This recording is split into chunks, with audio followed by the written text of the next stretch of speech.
je dis ça en face comme ça devant la télé. C'est pour cela que Rwandais, ça va au Congo.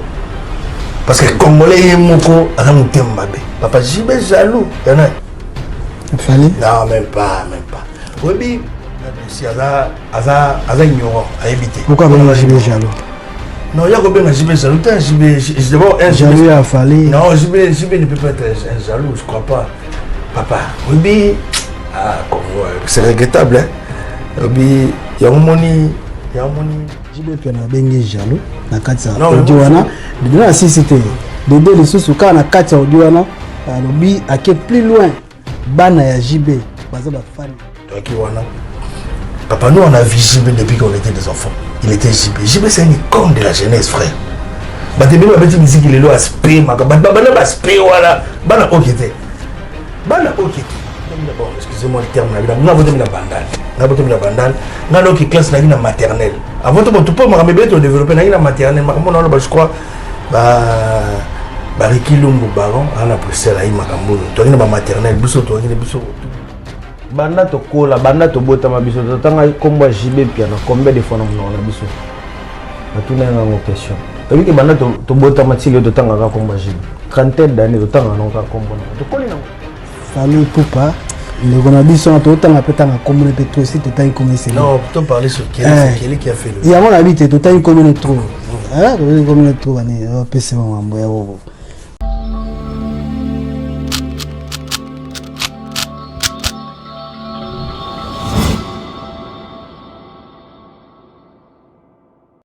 Vraiment, on a déçu, on a ignorant, à éviter. Pourquoi on a jaloux?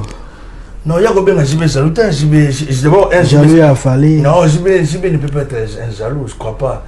Papa, oui, Congo, c'est regrettable, hein. Oui, il y a un moni, Rwandais, ça va au Congo. Je dis ça en face comme ça devant la télé. C'est pour cela que Rwandais, ça va au Congo. Parce que les Congolais, moko, papa, JB jaloux, il y en a. Il fallait. Non, même pas. Oui, aujourd'hui, moi j'ai quel âge? J'ai des trentaines et quelques. Bon, excusez-moi le terme. On a bandale. Qui classe la maternelle. Avant tout, tu peux me développer la maternelle. Je crois. Bariki Lumbu Baron, on a poussé la makambo. Tu as une maternelle. Biso, tu as une biso, Tumba, Toulon, Nibabou, Francis Mondobe, Naba Patrick Mondobe. Toi qui wana. Papa, nous on a vu JB depuis qu'on était des enfants. Il était JB. JB c'est une icône de la jeunesse, frère. Bah t'es bien ma petite musique il est là à spé, ma bana ba spé voilà. Bana okité. Bah JB parmi bateau bah très bien. Fallait poupa. Le Gonabiso a tout le temps appelé la communauté trop si tu as une communauté. Non, plutôt parler sur qui a fait le. Il y a mon avis, tu as une communauté trop. Hein, une communauté trop, on peut se voir. Maman peut passer. JB piano bengi jaloux na katsa Odiwana de la cité de deux les sous-souka na katsa Odiwana lobi a qui plus loin bana ya JB bazaba fan ya Fally Ipupa. Non mais le monsieur on a dans le Canada d'abord aza ignorant. Je crois audio ça la moya kala. On va revenir d'abord par Batuya. Comment on a audio après toi pourquoi on a audio bonsoir d'abord bonsoir je crois tout le monde nous bateau la biso bonsoir à tout le monde. Merci beaucoup pour vous avoir branché na Hépatidis. Hépatidis. Vous avez branché Hépatidis. Bon Tédis, merci beaucoup pour l'invitation encore pour la deuxième fois. D'abord on a eu audio, c'est un audio les anciens, mais j'ai beaucoup de regrets. Regret tellement trop. Il y a audio, il y a un individu qui passe. Pour moi, je n'ai pas le temps de citer comme on a. C'est un individu. On ne le connaît pas. C'est pas Fally, c'est pas JB, c'est pas Wera. C'est un individu. Oazoloba, bien l'approche artiste. C'est un regret. Ben, malgré lui, ils ont un succès. Bon, audio notre bimo aujourd'hui Fally va se produire. Fally dans la concert jour on a le bail que Fally dans la concert le 29 octobre. Le concert ils ont combattu. Ils ont concert la vie. Donc Fally faut être prudent dans magambo na batu. D'être jeune on a il faut faire très attention. Audio les aki batebele yoka ki audio moi bimaki que mutumo za la rapproche artiste. un individu qui est pour approche artiste, ça là pour faire plaisir à l'artiste. Parce qu'il faut faire attention à Kamebele et le Magana, individu, parce que approche ça que c'est là, mon inzala, bah t'es bien pour toi ça la tête donc, faut faire très attention. Nzala donc, faut avoir plaisir na patron là donc tu éviter, bon on va continuer mais tu éviter mais le monsieur vraiment naza déçu aza ignorant à éviter. Pourquoi ben JB jaloux? Non, il y a combien de JB jaloux? D'abord un jaloux a fallu. Non, JB ne peut pas être un jaloux, je crois pas. Papa, Obi, Congo, c'est regrettable hein. Obi, il y a un moni Rwandais au Congo. Je dis ça en face comme ça devant la télé, c'est pour cela Rwandais au Congo. Parce que Congolais est moko à papa JB jaloux, il y en a. Il fallait. Non, même pas. Oui, aujourd'hui, moi j'ai quel âge? J'ai des trentaines et quelques. Bon, excusez-moi le terme, bandal, qui classe na maternelle. Avant tout, tu peux me développer na maternelle, je crois, Bariki Lumbu Baron, on a pressé la Imakambo, tu as maternelle, Bisso, tu as Bisso, Tumba, Toulon, Nibabou, Fassi Mondobe, Naba Patrick Mondobe, tu as Kiwana. Papa, nous on a vu JB depuis qu'on était des enfants. Il était JB. JB c'est une icône de la jeunesse, frère. Bah t'es bien ma petite musique, il est là, aspect, ma bah aspect, voilà. Bah okete. Bah JB bah parmi bateau bah changer musique. Que musique est changée. Que bana gombe, pena ba gombe, bah bandal pour bana beta dans Olympia élite et comment il élite après comment il connaît biso élite Olympia. Toi il va petit, là ma petit va grand biso bah Guilain Louere bah kiwana bah na Robert Malin Louere bah kiwana. Papa jiba rosa salu ya nani pour na nini pour le on est sali au jiba salité. Mais tout cela est bien.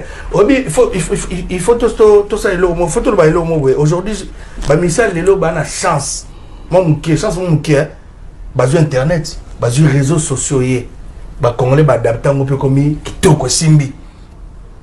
Papa ba jibe na ba wera baza bato moko befo ba Congo faut respecter bango blague l'individu là lui makamwana audio ancien mais photo le belango papa JB aza prêtre la terme la biso na ba kino JB aza prêtre JB piana aza prêtre ya musique ya Congo JB c'est une légende vivant boye non vivant dans Montfleury légende vivant JB piana wana.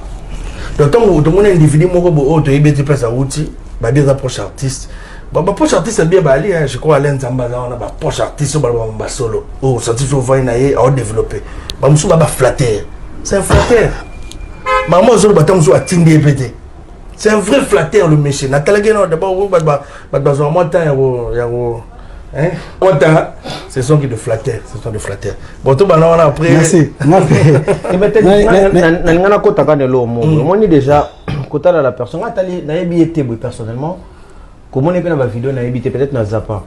Mais après, dans le cas complété, il y a déjà à ça de la JB. Quand on est d'ailleurs au propre, on a au Choco, qui JB pour copier. D'abord, direct. Moulouba c'est avec Moulouba il faut ça pembe Choco. Modèle. Le monsieur là il a quel âge? Sa génération c'est Wenge les leaders c'est JB. Il y a question va tourner ngapé. Banda to kola, banda to bota mabiso to tanga komba JB piano combien de fois na biso. Va tourner ngo question. Et que banda to bota matili to tanga ka komba JB. Trentaine d'années de temps on a combo na to koli na ngote. JB appelle ça ba slogan. JB appelle ça identité, à s'identifier na boudi. So zo boudi petit ça na ki JB. Yo appelle ça na elobeli. Baba phénomène bazonga après 50 ans, un siècle. Donc c'est-à-dire que photo to ibako au bon mboka na biso eza mabe parce que na bato yo to bani les savoirs ba comment qui se taisent trop. Bato ba yebi, ba ko kasuko lobate. Au moins na muto lo baba bavure mais azo pe sa chance té dans savoir wana. Mais même à savoir on peut ba yebi que muto zo lo bani buzoba. Batiki pas continuer kana buzoba. Yo mboni mboka mo ke non bien té. Lelo betela obi donc passi petit mot boya ba 25 ans 26 ba temps c'est qui papa Wemba l'histoire à papa Wemba est-ce que biso to zanga généalogie à papa Wemba pour te mettre là-bas babotami l'époque n'a été mais quand même biso to bi ba merveille au papa Wemba sala mais si quoi ça ni et aux alani groupuscule moi ya bato ba sala association na bango pour ba détruire Wenge wana mais bozo bossa na ke na ko détruire Wenge bozo effacer pe histoire mo be fallait tikala c'est un patrimoine. Les lots de l'histoire à Grand Calais, à Sala, Ninae, Makamunae, tout. Oui, certes. Grand Calais, Africa Fiesta. Les lots de petit cas idéologie. Je dis que l'esprit kino, on a bon esprit kino, esprit wengé. Tout jeune Congolais a ce là esprit wengé. Tout jeune, nabi bien, jeune Congolais qui chasse ça en année sur l'esprit wengé. Kino. Merci Patrick, merci de pour permettre un peu une minute. Moi raisonné. Moi je par rapport à bande qu'on a biso actu du net. Non on a fungula premier niveau kota. Ba frère on a. Comprendre ba frère na biso bande qu'on a biso actu du net. Moni mabe mo zola eza mabe tolonga mabe to bomba ngoti bande qu'on a biso actu du net ba to ba travailler bien. Ba travailler ça na bango. Visibilité pesali. Pour moi ça siko émission attend ba sala kiango. Bazara pour fali. Tu vois? Bazara pour fali. Le lot va commis contre Fali, bazo émission na bazo mission. Flatterie. Autre wamba qui y a flatterie, il y a flatterie. Or misala photo sala, mo photo la net, to la neutralité, mo to la neutralité mo photo sala, mo na to sala. Tu vois? Tant on comme précis position côté mo boy. Au changer na moto za ki na. Et ça ma to pe ba congolais. Congolais senga na kabo ino do na go so na patrie. So kabo na masidi do ko copier mo copier na été. Tu vois? Or qu'est-ce que le connaît ça ne peut pas congolais. Bande qu'on a vu soit ngapona ce que mission na mission audio wana ezaka apota mususu ba démoraliser cas divers no minute eza fali tandis que notre travail na fali tant on fallait na bango azaki pe bien parce que bango ba ça que mission wana bazo da sortir la gêne on a le bango oui bazo da sortir la gêne on a le bango mbolo ba lelo pona Wenge vous comprenez ba tout ce que ba otala biso faut ba rappeler maele ba tout ba ko pesa bino mission moko oyo bango mo ba réalisango bango ba sala ki ba finga jibe ba kitsa jibe le ba ko zongi sango parce que amoni ke fali obeta martyr vous comprenez ba bilo musu photo tellement ngo toza to so la batala ka biso toza quand même parti plus tard vous comprenez toza naître photo ka naître non mais te dis quand tu on est na d'abord tant ba na yoka di audio wana ba sala émission on est ba ya Actu-du-net. L'individu, monsieur, on a attendu à la audio, même l'ancien audio moins ancien. Nous avons ce Lélo, Siko, la Toza, le 3 octobre, le 4 octobre. Monsieur, tu ne connais pas JB. Frère, oui, d'abord, je n'avais pas dit que tu es collab, je crois que si tu es quinoa, au rôle de l'obité. JB, icône de musique congolaise. Jimé Baba formateur des idoles. Jimé Baba tout va changer image de la musique congolaise. Jimé Piano, c'est un modèle.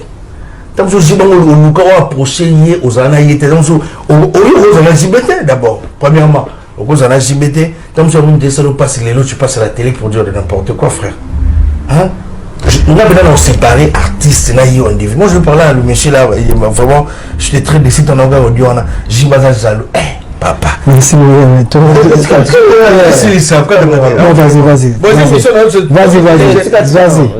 Monsieur, comment je explique, monsieur?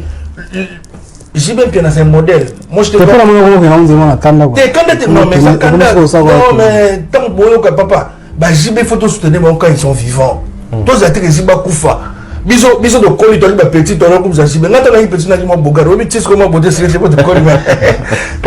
Ziba ce qu'on a paqué voiture na Tumba. Ngata na Tumba 83 na bandalo wana. Ziba na paqué voiture mo liboso. Ziba avait 19 ans ou 20 ans. Entre moi na sano na zonga ko sano na ba 20 ans. Avant na ma campagne. Ziba piano wana.